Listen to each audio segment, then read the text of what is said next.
On In the Weeds with Jimmy Young this week, we talk with Nick Richards, a partner at Greenspoon Marder. He has an expertise in the dreaded 280E clause of the tax code that disallows business expenses to be written off by cannabis businesses.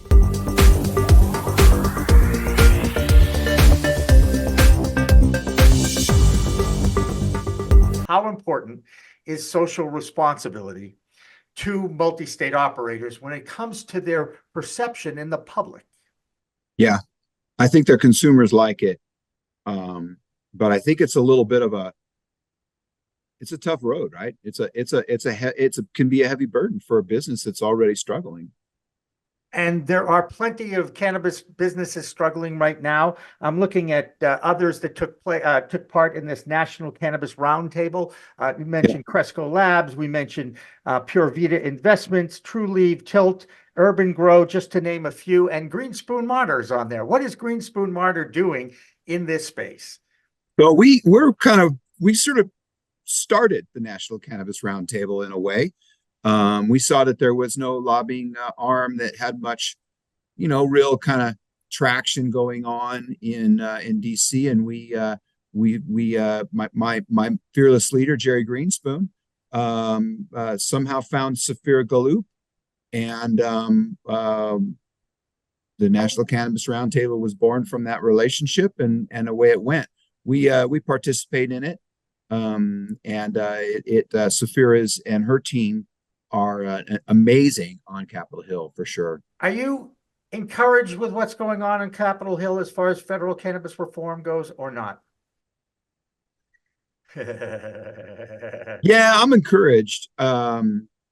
It feels more real than it ever has, that's for sure. So we had a National Cannabis Roundtable. We do monthly calls, and we had one, I think it was 3 months ago or so. And on that call was Secretary Sebelius of Health and Human Services and James Cole, of the famous Cole memo, right? The Cole memo, right? Yeah, exactly. And what we heard from them was very encouraging. And I heard some people who were in the know at MJ Biz 2 weeks ago that were pretty positive about it happening quickly as well. Of course, now we have a new person in the House. We have this horrible war overseas and all these other things that are sort of clouding the chances a bit, I think. But yeah, no, what they thought we were going to see, Jimmy, was a rescheduling to 3, and Secretary Sebelius confirmed that was HHS's recommendation to the DEA, and another sort of Cole memo like document that gives cover for the current industry, which of course doesn't become legal if we go to 3. Right. Well, that's the other thing. It decriminalizes it, though, does it not? If it goes to 3, or not really? The one thing it does is it eliminates 280E. So I'm going to have to get a new business card, Jimmy. That says 280E has been my calling card for like the last 10 years. Jimmy, we're going to lose an old friend, I guess. I don't know. That there's probably people that are yelling at me right now for that, but that itself is huge for the industry, right? That's going to put a lot of companies back into the profit that are really struggling. It's also going to open up some interesting tax questions, Jimmy, like, what do we do with those 280E costs that we've been incurring all the years? Now that 280E's gone away, can we get them now? Those are some questions that I think we're going to have to deal with once we go Schedule 3, maybe in a year. We'll see. Well, there we go. And it's an over-under. That's 12 months, 365 days.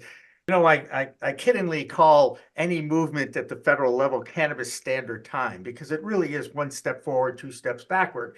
And then they rejigger what they did with that 1 step and have to start all over again. So, and that step back is into a different world of fantasy positions and crazy political past mistakes and all this stuff. It's horrible. Yeah. Hey, the purpose of the National Cannabis Roundtable is what? They're really a lobbying group. Yeah. That lobbies for legalization, lobbies for safe banking, does those things, has those connections, and tries to help, speak with a strong voice for the industry. And Safira Galoup is the executive director over there, and she does a fabulous job. And the purpose is to showcase what social corporate responsibility is in the cannabis space.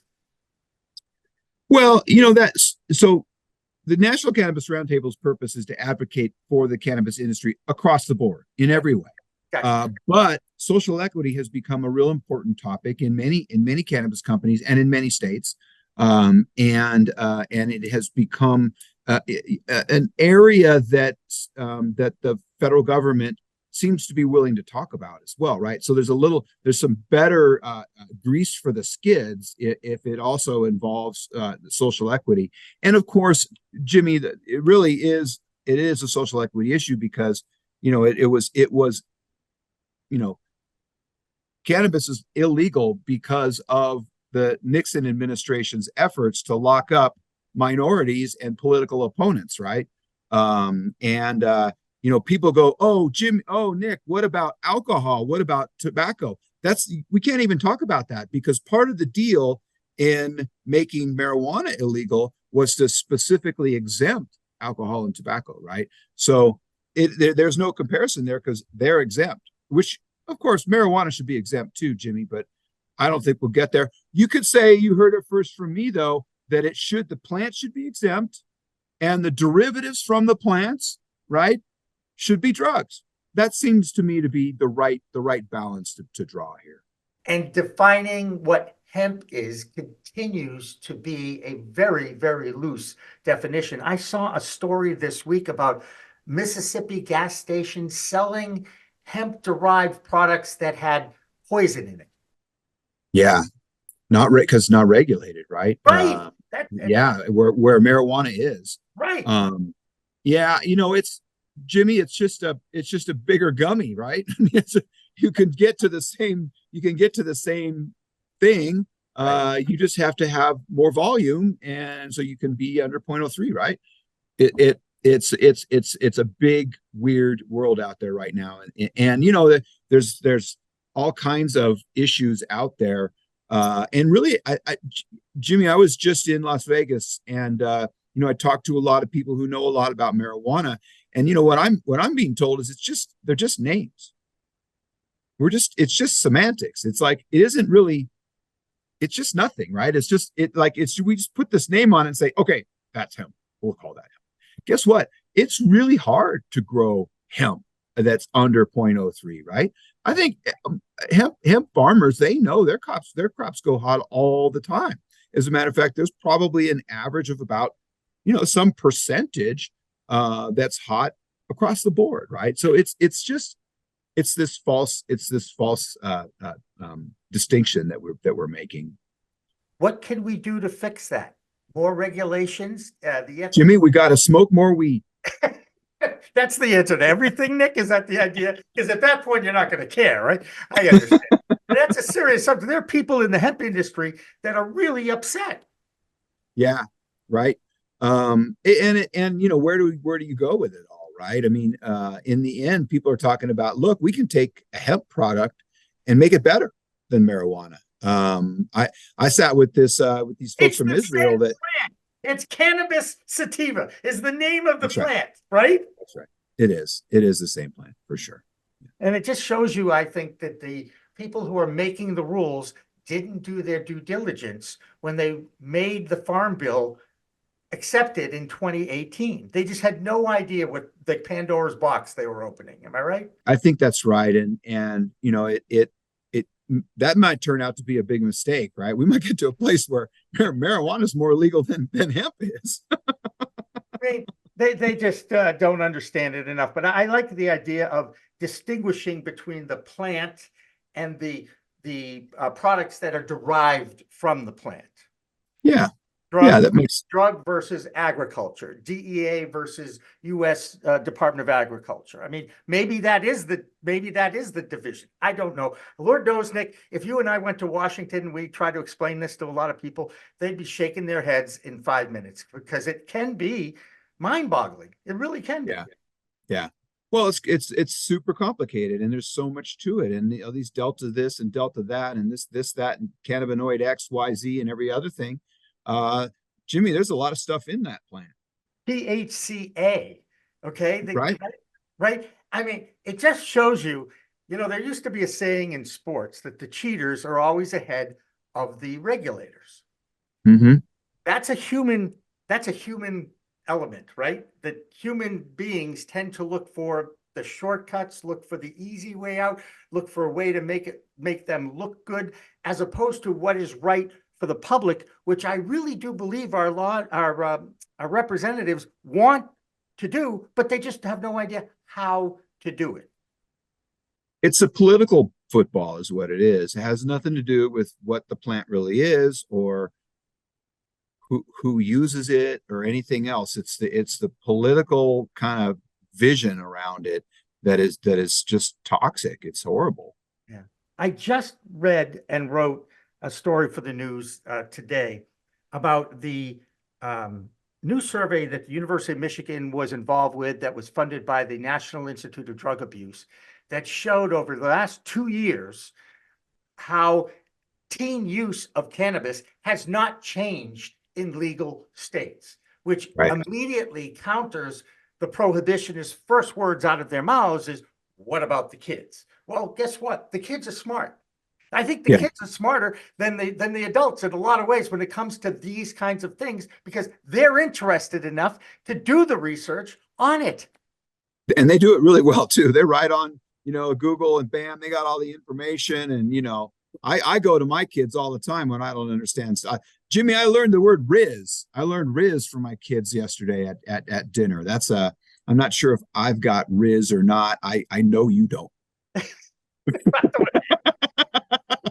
I'm comfortable with that. Okay. I'm very comfortable. I'm comfortable with it. All I know is somebody once said, Jimmy, you're so dope. And I had like no idea what that meant. I was like, I remember Is that good? Right. in the movies, right? In the Disney's, right? The Dopey was one of the funny ones. Anyway, hey, Nick, thank you. You always give me great sound bites. You have great insight on what's going on in the world. We will be adding this into our news now. Jimmy, let me say one more thing. Can I say one more thing? Of course. I'm sorry to interrupt you. So we saw the Trulieve announcement, right? They've filed amended tax returns claiming that 280E no longer applies, and asking for $128 million back. Jimmy, there's really something there. That's not just a frivolous shot in the dark at all. There's a good argument there behind a case that has also been filed in Massachusetts challenging scheduling of marijuana as no longer appropriate under the Commerce Clause to the U.S. Constitution. It's a good argument, and with the change in the court that we've seen, it has a real chance. I got something for you with Trulieve, and I'm sure you know this because you do know a lot more than I do, that Florida has increased their renewal of medical licenses, and Trulieve, right? And Trulieve being the biggest one in that state, do you think by filing this that they're actually looking for some leverage to perhaps negotiate down those fees, or are those fees set in stone in Florida right now for renewals? Well, if they win on this, they could pay those fees a lot better. Right. And the other thing that happens is that, the state tax return just takes off right from line, 23 of the federal return. So if you take a position on your federal return that your tax is so much lower, that goes right to your state return as well. Of course, if you lose, then the state changes theirs as well, and they might change it anyway. But yeah. There you go.